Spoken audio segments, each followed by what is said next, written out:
Halo semuanya, balik lagi dengan saya Wisnu Arsa Kanjung di channel YouTube Skoria Arsa. Nah, pada video sebelumnya, kita sudah membahas mengenai pencampuran kebudayaan antara agama Islam dengan kebudayaan Indonesia. Nah, pada video kali ini, kita akan membahas mengenai kerajaan-kerajaan Islam yang berkembang di Indonesia. Dimulai dari kerajaan Samudra Pasai sampai kerajaan Ternate dan Tidore. Nah, sebelum kita membahas tentang kerajaan-kerajaannya, Bapak akan menjelaskan tugas untuk kalian semua. Jadi di materi kerajaan Islam ini ada tugas untuk kalian, di mana tugasnya kalian harus membuat infografis lagi, tapi infografisnya tentang kerajaan-kerajaan Islam di Indonesia. Nah, dari beberapa kerajaan yang nanti saya jelaskan seperti kerajaan Samudra Pasai, kemudian kerajaan Demak, kerajaan Aceh, kalian pilih salah satu dari kerajaan itu, kemudian dibuatkan infografis. Nah, bagi yang tidak tahu infografis itu apa, infografis itu adalah garis waktu atau timeline. Pengerjaannya boleh di PowerPoint ataupun boleh di Canva maupun boleh di buku tulis. Itu terserah kalian, sekreatif kalian mungkin. Nah, dikumpulkannya di Classroom, waktu pengerjaannya 2 minggu. Jadi minggu depan kalian harus sudah selesai mengumpulkan. Nah, sekarang kita akan bahas mengenai beberapa kerajaan saja. Jadi, materi tentang kerajaan Islam ini terbagi menjadi 2 pertemuan. Nah, pertemuan sekarang kita akan membahas kerajaan Samudra Pasai sampai kerajaan Mataram Islam. Oke, kita langsung saja ke pemateriannya. Selamat menyaksikan. Nah, yang pertama yaitu kerajaan Samudra Pasai. Nah, kerajaan Samudra Pasai ini merupakan kerajaan pertama yang bercorak agama Islam di Nusantara. Nah, kerajaan Samudra Pasai ini berletak di pantai utara Aceh, yakni pada muara Sungai Pesangan atau yang disebut dengan Pasai. Nah, pada muara Pasai tersebut terdapat 2 kota besar, yaitu Samudra, yakni agak jauh dari laut, dan Pasai yang merupakan kota di pesisir pantai. Nah, itu merupakan pusat dari kerajaan Samudra Pasai. Nah, kemudian sumber-sumber sejarah yang menceritakan tentang kerajaan Samudra Pasai ini ada beberapa. Yang pertama itu ada inskripsi, yakni tulisan pada nisan makam Sultan Malik As-Saleh. Kemudian adanya berita-berita asing, yakni dari Marco Polo dan Ibnu Battuta. Dan yang terakhir yaitu kronik Raja Pasai. Nah, kerajaan Samudra Pasai ini dibangun oleh Marasilo. Ia berhasil mempersatukan Samudra dan Pasai. Jadi pada awalnya Samudra dan Pasai ini merupakan kerajaan yang terpisah, kemudian berhasil disatukan oleh Marasilo, sehingga berbentuklah kerajaan Samudra Pasai. Nah, Marasilo ini memeluk agama Islam berkat pertemuannya dengan Syekh Ismail, yakni seorang utusan Syarif Makkah, yakni dari Mekah. Nah, pada tahun 1285, Marasilo ini kemudian dinobatkan menjadi sultan dengan gelar Sultan Malik Al-Saleh. Nah, setelah Sultan Malik As-Saleh wafat pada tahun 1257, jabatan sultan ini kemudian diteruskan oleh putranya, yakni Sultan Malik At-Thohir. Nah, kemudian karena letaknya yang sangat strategis, Samudra Pasai ini berkembang dengan cepat menjadi pusat perdagangan dengan pusat studi Islam yang ramai. Banyak perdagangan dari berbagai daerah seperti dari Benggala, Gujarat, Arab, dan Cina yang berdatangan di Samudra Pasai untuk melakukan transaksi perdagangan. Nah, kerajaan Samudra Pasai ini mengalami kemunduran setelah mendapatkan serangan dari kerajaan Majapahit yang ingin menyatukan Nusantara. Nah, setelah Majapahit meyakini adanya hubungan antara Samudra Pasai dengan Kesultanan Delhi di India, pada tahun 1349 Samudra Pasai diserang dan mengalami kehancuran. Nah, sejak itu Samudra Pasai makin mundur dan diperparah dengan perpindahan pusat perdagangannya ke Pulau Bintan dan Aceh Utara. Nah, pada akhirnya Samudra Pasai ini dapat ditaklukkan oleh Kesultanan Aceh. Nah, kemudian yang kedua kerajaan Malaka. Nah, kerajaan Malaka ini berletak sangat strategis, yaitu berada di semenanjung Malaya dengan ibu kotanya di Malaka. Nah, letak yang sangat strategis ini berpengaruh besar terhadap perkembangan kehidupan pemerintahannya, baik kehidupan ekonomi, sosial, dan budaya masyarakat. Nah, kerajaan Malaka ini merupakan pusat perdagangan dan penyebaran agama Islam di Asia Tenggara. ketika kerajaan Malaka mengalami masa kejayaan. Nah, raja pertama sekaligus pendiri kerajaan Malaka adalah Iskandar Shah. Nama Iskandar Shah ini merupakan nama Islam yang diperoleh setelah memeluk agama Islam. Nah, pada masa pemerintahannya, kerajaan Malaka ini berkembang sebagai salah satu kerajaan Islam terbesar yang disegani di Asia Tenggara. Nah, wilayah kekuasaan Malaka ini diperluas hingga mencapai wilayah Semenanjung Malaka pada pemerintahan Muhammad Iskandar Shah. Nah, untuk memajukan perekonomian, beliau berupaya untuk menjadikan Malaka sebagai penguasa tunggal jalur perdagangan di Selat Malaka. Nah, untuk mencapai cita-citanya tersebut, ia harus terlebih dahulu menguasai Samudra Pasai. Kemudian ia memiliki politik perkawinan, yaitu dengan mengawini putri dari Raja Samudra Pasai. Nah, kerajaan Malaka ini semakin melemah ketika pada saat Sultan Mahmud Shah memerintah. Nah, daerah kekuasaannya hanya meliputi sebagian kecil Semenanjung Malaya saja. Hingga pada akhirnya, bangsa Portugis berhasil menduduki Malaka pada tahun 1511 dan mengakhiri kekuasaan di Malaka. Nah, jadi kerajaan Malaka ini berletakkan di Malaysia kalau sekarang. Nah, kalau dulu tuh kerajaan Malaka, kalau sekarang tuh jadi Malaysia. Nah, kehidupan perekonomian masyarakat Malaka ini bertumpu pada perdagangan dan pelayaran. Nah, masyarakat Malaka ini dapat disebut sebagai masyarakat maritim. Nah, kemudian kehidupan sosial masyarakat Malaka ini juga sudah diatur dengan sistem undang-undang yang baik. Dalam kehidupan sehari-hari, masyarakat Malaka menggunakan bahasa Melayu sebagai bahasa pengantar. Nah, kebudayaan masyarakat Malaka dipengaruhi oleh kebudayaan Melayu dan agama Islam.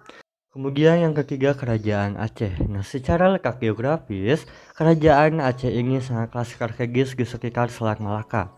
Nah, kerajaan Aceh ini terletak di Pulau Sumatera, yakni di bagian utara dan dekat dengan jalur pelayaran dan perdagangan internasional.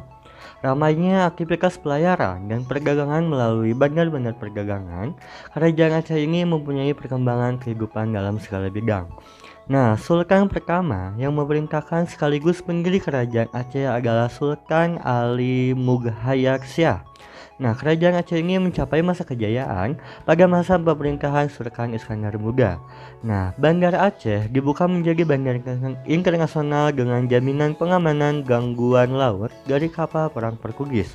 Nah, wilayah Aceh terbentang dari daerah Deli sampai ke Semenanjung Malaka. Akan tetapi belum dapat menguasai Malaka karena diduduki oleh Portugis.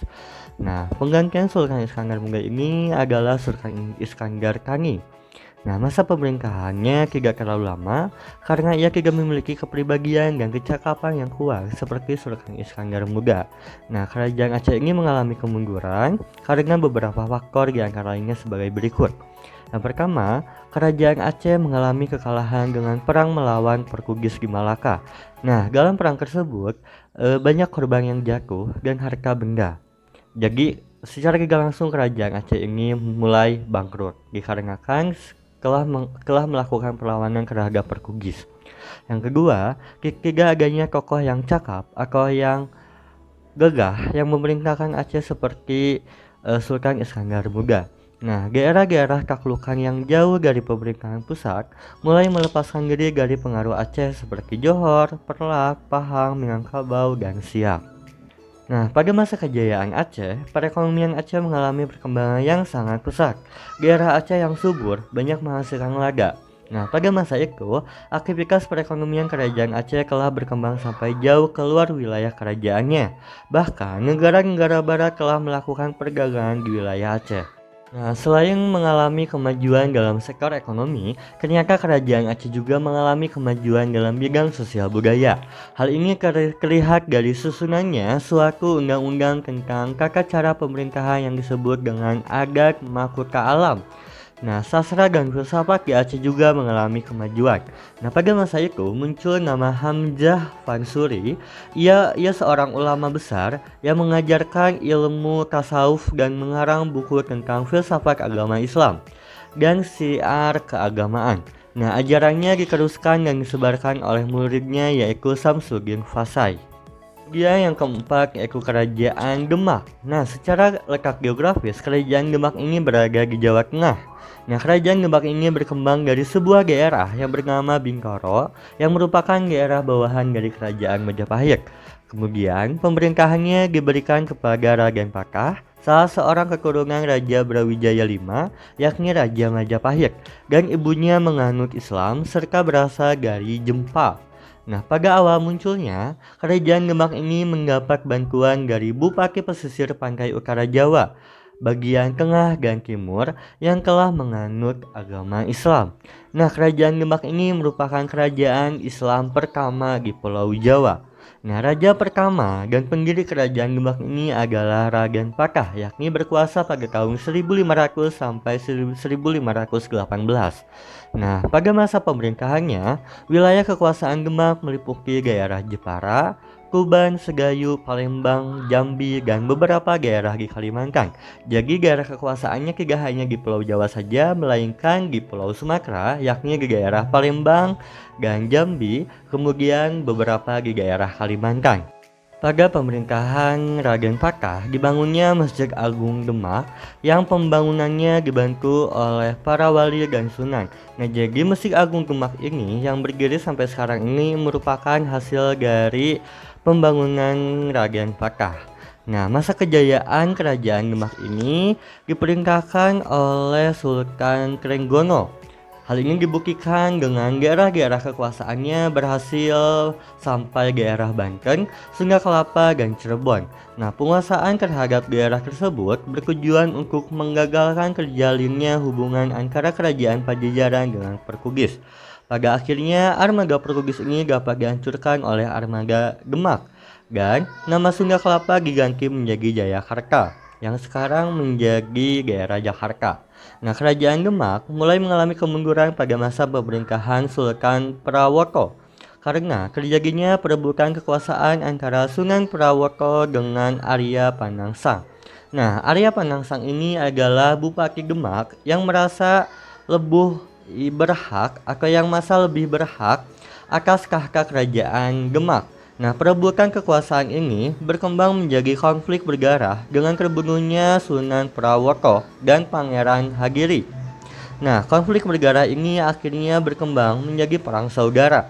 Nah, dalam perang tersebut, Arya Panangsang terbunuh sehingga tahta kerajaan Demak jatuh ke tangan Jaka Tingkir, yakni menantu dari Sultan Trenggono.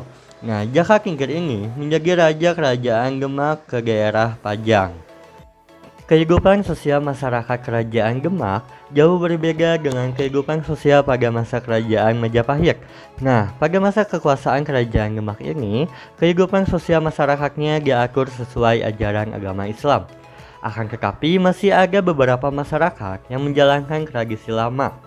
Nah, dengan demikian, muncullah kehidupan sosial masyarakat yang merupakan perpaduan antara agama Islam dengan tradisi Hindu-Buddha.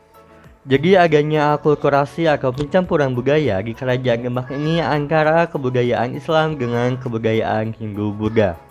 Kemudian perekonomian di kerajaan Demak ini berkembang dengan pesat dalam dunia maritim. Hal ini didukung oleh sektor pertanian yang cukup besar di kerajaan Demak.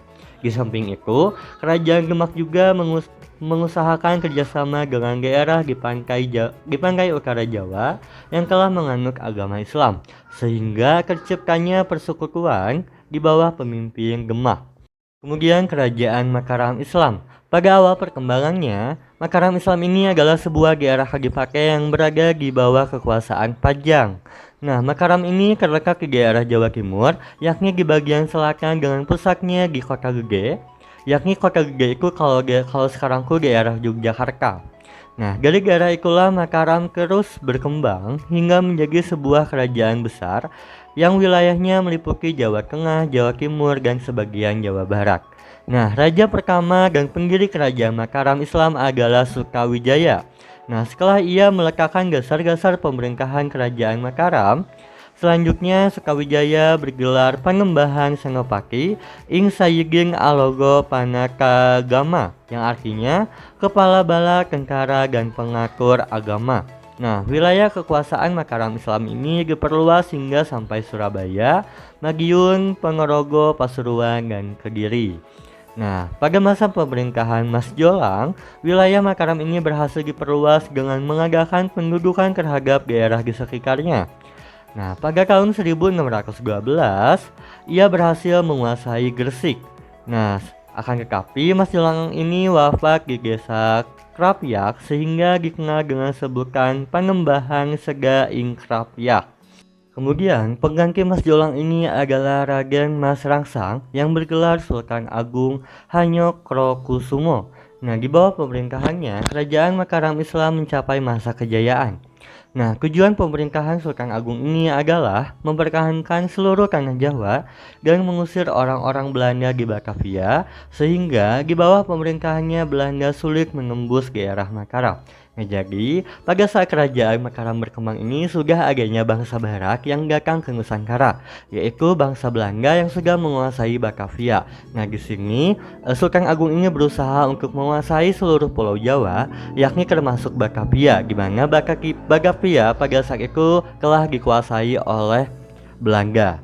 Nah, keberhasilan Sultan Agung selama menjabat ialah dapat menundukkan para bupati yang tidak mengakui kekuasaan pusat Mataram Islam, kemudian menyusun kitab Undang-Undang Surya Alam yang merupakan perpaduan hukum Islam dan adat istiadat Jawa, serta mengirim armada dan pasukannya untuk menyerang Batavia yang dikuasai VOC.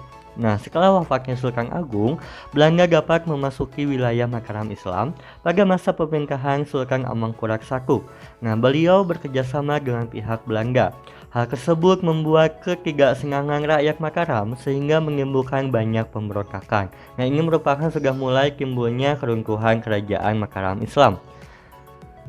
Nah, wilayah kekuasaan Mataram Islam ini menjadi semakin sempit pada masa pemerintahan Sultan Amangkurat II. Hal tersebut dikarenakan sebagian besar wilayahnya diambil oleh Belanda. Nah, Amangkurat II ini mendirikan ibu kota baru di daerah Wonokerto yang kemudian dikenal dengan nama Kartasura. Nah, di daerah Kartasura ini Amangkurat II menjalankan pemerintahan di atas sisa-sisa kerajaan Mataram Islam. Nah, setelah Sunan Amangkurat II wafat, wilayah Mataram ini terbagi menjadi dua melalui Perjanjian Giyanti. Nah, isi Perjanjian Giyanti ini adalah kerajaan Mataram terbagi menjadi dua, yaitu daerah Kesultanan Yogyakarta yang diperintahkan oleh Sri Sultan Hamengkubuwono I dan daerah Kasuhunan Surakarta yang diperintahkan oleh Susunan Pakubuwono I. Nah, jadi pada dulunya Kesultanan Yogyakarta dengan Kesultanan Surakarta ini tuh asalnya tuh satu kerajaan, yakni Kerajaan Mataram Islam.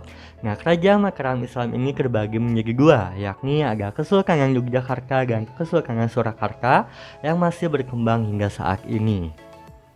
Nah, itu merupakan pembahasan mengenai kerajaan-kerajaan Islam di Indonesia, dimulai dari Kerajaan Samudra Pasar sampai Kerajaan Mataram Islam. Nah, pada video selanjutnya nanti kita akan membahas juga mengenai kerajaan-kerajaan Islam lainnya seperti Kerajaan Banten sampai Kerajaan Ternate dan Tidore. Dan juga kita akan membahas mengenai bukti peninggalan-peninggalan dari kerajaan Islam yang masih ada sampai sekarang. Nah, dan jangan lupa juga tugas infografisnya harap dikerjakan dan dikumpulkan di Classroom.